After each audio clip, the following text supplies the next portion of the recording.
شبیر حیدر صاحب، یہ آپ کا پہلا سفر زیارت ہے؟ جی بالکل۔ اچھا، آپ کربلا آئے، ابھی مولا امام حسین علیہ السلام کے حرم کے سامنے آپ کھڑے ہیں، کیسا محسوس کیا آپ نے؟ میں بہت اچھا محسوس کر رہا ہوں، جیسے دنیا میں جنت میں آ گیا۔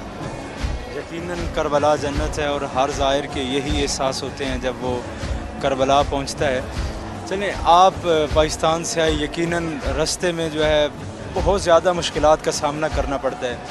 وہ کون سی ایسی طاقت ہے، وہ کون سی قوت ہے جس نے آپ کو تقویت بخشی، جس نے آپ کو طاقت دی، جس نے آپ کو اپنے ارادے سے پیچھے نہ ہٹنے دیا، اور آپ کے دل میں بار بار یہی خیال آیا کہ بس مجھے ہر صورت جو ہے وہ کربلا پہنچنا ہے؟ وہ کون سی ایسی چیز تھی؟ مولا حسین۔ یقیناً وہ عشق حسین ابن علی ہے جو ایک مومن کو تقویت مولا علی، بخشتا ہے۔ مولا علی، مولا حسین۔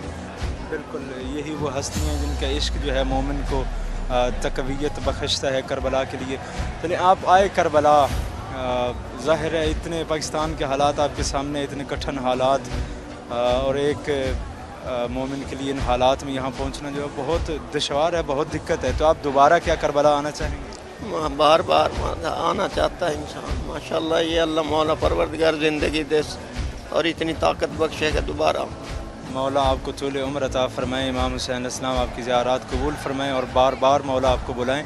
سوال یہ، جو مومنین کربلا نہیں آ سکے، ان کے لیے اگر آپ کوئی پیغام دینا چاہیں؟ پروردگار ان کو اتنی شکت دے، ان کو اتنی طاقت دے، ان کو اللہ پروردگار بار بار مولا کو ایک بار کم از کم ضرور وہ یہاں آئیں اور اس خطے کو دیکھیں، مولا کی زیارت کریں۔ آپ کا عشق حسین جو ہے وہ آپ کی آنکھوں سے چھلک رہا ہے، مولا آپ کی معرفت میں مزید اضافہ فرمائیں۔ آپ کربلا آئے، کیا آپ نے اپنے اندر یا کسی زائر کے اندر کوئی ایسی تبدیلی دیکھی؟ آپ کو یہ لگا کہ جو زیارت امام حسین علیہ السلام ہے یہ انسانی طبیعت میں کوئی تبدیلی لا سکتی ہے؟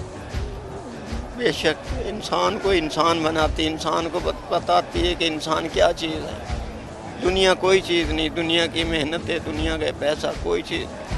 یقیناً جب انسان محسن انسانیت کے دروازے پہ آتا ہے تو یقیناً یہی جذبات ہوتے ہیں۔ ہمارے ساتھ